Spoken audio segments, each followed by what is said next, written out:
नमस्कार दर्शक बंधु लाटेस्ट जॉब्स ओडिशा को आपण मानक स्वागत। दर्शक बंधु निजुक्ति सूचना रही पंचायत समिति कार्यालय रे निजुक्ति। दर्शक बंधु जोगाण सहायक भाव में आपन जदि निजुक्ति नापी चाहूँ ताहले भिडियो सह लास्ट पर्यंत जोड़ी रुहतु। दर्शक बंधु एथिपाई आपनकर योग्यता प्लस पास करथिबा आवश्यक। तो किंतु परीक्षा नहीं कौन भी एग्जाम हेनी आपण मैंने डायरेक्ट सिलेक्शन हो पारे। ओडिशा पंचायत जोगाण सहायक रिक्रुटमेंट 2025 रे आपण मानको ऑफलाइन रे आवेदन करने को पड़ो। पंचायत समिति ऑफिस जयगढ़ तरफ विज्ञप्ति जारी होईछि। जोगाण सहायक पदवी पर पोस्ट वैकेंसी जारी होईछि। आपण मानक ठार कर्तृपक्ष ऑफलाइन रे आवेदन को आह्वान करछन्ति।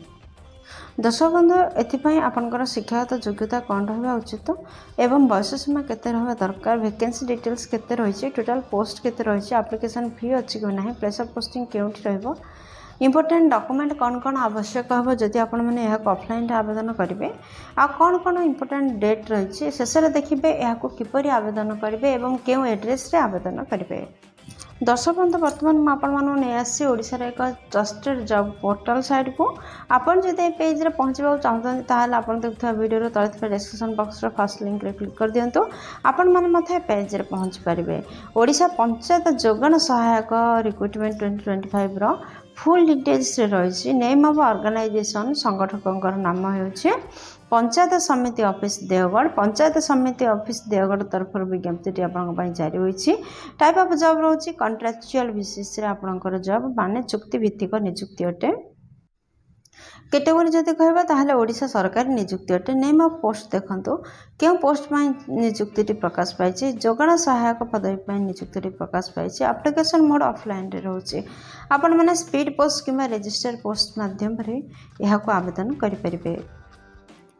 क्यों मैंने यहाँ आवेदन करेंगे देखो आम ओडिशार समस्त कैंडिडेट ये आवेदन करेंगे। प्लेस ऑफ पोस्टिंग ओडिशा रे रहइबो।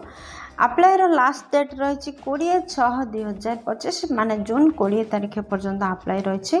किंतु दर्शक बंधु यह ऑफलाइन आवेदन हेतु आपको शीघ्र ही आवेदन करने पड़ो। ऑफिशियल वेबसाइट हूँ deogarh.odisha.gov.in आप लॉगिन कले यार ऑल डिटेल्स पाइपर। जेंडर विषय जब कहवा उभय पुरुष प्रार्थी और महिला प्रार्थी यह पदवी आवेदन करेंगे। ओडिशा पंचायत जोगाण सहायक रिक्रुटमेंट 2025 रो इलिजिबिलिटी क्राइटेरिया रे प्रथम देखि नबा शिक्षागत योग्यता। दर्शक बंधु आपण माने जदि अति कम रे ग्रेजुएशन टी पास करथांते कौन से स्वीकृति प्राप्त यूनिवर्सिटी रो ताहले आपण माने ही पदवी पई आवेदन करि पारबे। ओडिशा पंचायत जोगाण सहायक रिक्रुटमेंट 2025 रो सिलेक्शन प्रोसेस कौन रोचे देखो। दर्शक बंधु आपणकर पंचायत जोगाण सहायक रिक्रुटमेंट 2025 रो नोटिफिकेशन अनुसार आपण मानकर सिलेक्टेड किपर रहबो देखंतु। एथिपाई कौन भी एग्जाम रा व्यवस्था नहीं, मार्क बेसिस रे आपण माने सिलेक्शन हेबे एवं तापरे आपणकर डॉक्यूमेंट वेरिफिकेशन रहबो। ओडिशा पंचायत योजना सहायक रिक्रुटमेंट 2025 रो एज लिमिट विषय जदि कहबा ताहले आपणकर सर्वनिम्न बयस 21 वर्ष एवं सर्वाधिक बयस आपणकर 35 वर्ष होइथिले आपण माने एही पदवी पई आवेदन करि परिबे। एहा व्यतीत एज रिलैक्सेशन मध्ये रहिছে। गवर्नमेंट रूल अनुसार ओबीसी कैंडिडेट मानको 3 वर्षर एज रिलैक्सेशन दिया जाइछे। एसटी एससी पीडब्ल्यूडी एवं एक्स सर्विस मानक पई 5 वर्षर एज रिलैक्सेशन रहिছে। दर्शक बंधु आपण मान तो जानले यह को ऑफलाइन आवेदन करा जिवो। जदि आपण माने यह ऑफलाइन आवेदन करछन्ती तो कौन कौन इंपोर्टेंट डॉक्यूमेंट आवश्यकता रहबो देखंतु। फर्स्ट रे आपनकर शिक्षागत योग्यतार सर्टिफिकेट और मार्कशीट आवश्यकता रहउछि। सेकेंड रे केस्ट सर्टिफिकेट आवश्यकता रहउछि। दर्शक बंधु आपण माने साधारण केस्ट व्यतीत अन्य कोनोसी भी केस्ट आस्थिले आपनकर जाति प्रमाण पत्र आवश्यकता रहिछि। थर्ड रे रेसिडेंट सर्टिफिकेट आवश्यकता रहउछि। फोर्थ रे गोटे वैलिड ईमेल आईडी एवं मोबाइल नंबर आवश्यकता रहउछि। फिफ्थ रे दुईटी रिसेंट कलर पासपोर्ट साइज रो फोटो आवश्यकता रहउछि। सिक्स्थ रे गोटे आईडी प्रूफ माने आधार कार्ड, भोट कार्ड, पैन कार्ड ये सब गोटे आईडी प्रूफ रो आवश्यकता रहउछि। सिक्स्थ रे आपणकर एप्लिकेशन फॉर्म रो आवश्यकता रहउछि। दर्शक बंधु वीडियो रो डिस्क्रिप्शन रे एप्लिकेशन फॉर्म डाउनलोड अछि को डाउनलोड करंतु एवं ताकू भल भाव में फिलअप करंतु आउ आपणक डॉक्यूमेंट सहित अटैच करके सेंड करेंगे। ओडिशा पंचायत जोगाण सहायक रिक्रुटमेंट 2025 रो इंपोर्टेंट डेट विषय जदि कहबा ताहले 20 मे रु यार स्टार्टिंग हेलानी आपणकर 20 जून पर्यंत चालू रहिबो।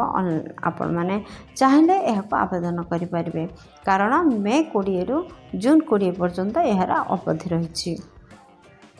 ओडिशा पंचायत जोगाण सहायक रिक्रुटमेंट 2025 एप्लिकेशन फी कौन रही देखो। दर्शक बंधु general EWS OBC candidate free रही।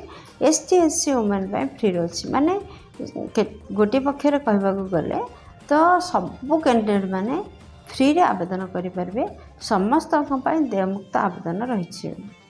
ओडिशा पंचायत जोगाण सहायक रिक्रुटमेंट 2025 रो सालारी डिटेल्स रे कहवा यार दरमा मासिक रोचे कि 8000 रोचे। दर्शक बंधु आपण माने मासिक 8000 टଙ୍କା दरमा रे जदि नियुक्ति नबाक चाहते ताले निहाती भाव में अप्लाई करंतु। क्यों आपण तो जानले यह को स्पीड पोस्ट कि रजिस्टर पोस्ट माध्यम ऑफलाइन आवेदन करेंगे। जदि यह ऑफलाइन आवेदन कर क्यों एड्रेस से आपण माने आवेदन करेंगे देखो। पोस्टल एड्रेस टी होची office of the community development officer Barkot district Deogarh Odisha 768110। दर्शक बंधु यही एड्रेस से आपण माने आपणकर समस्त डॉक्यूमेंट को सेंड करंतु। दर्शक बंधु जिते बड़े आपण माने एप्लिकेशन फॉर्म को फिलअप करचंती तो केयरफुली टिके फिलअप करेंगे जेपरि किछि भूल भाल तथ्य न दियंती एवं उपयुक्त गाइडलाइन भितर आपणकर दरखास्त जेपरि फिलअप हम से दृष्टि देवे। दर्शक बंधु आशा कर भिडियो आपंकर बहुत कम लगे।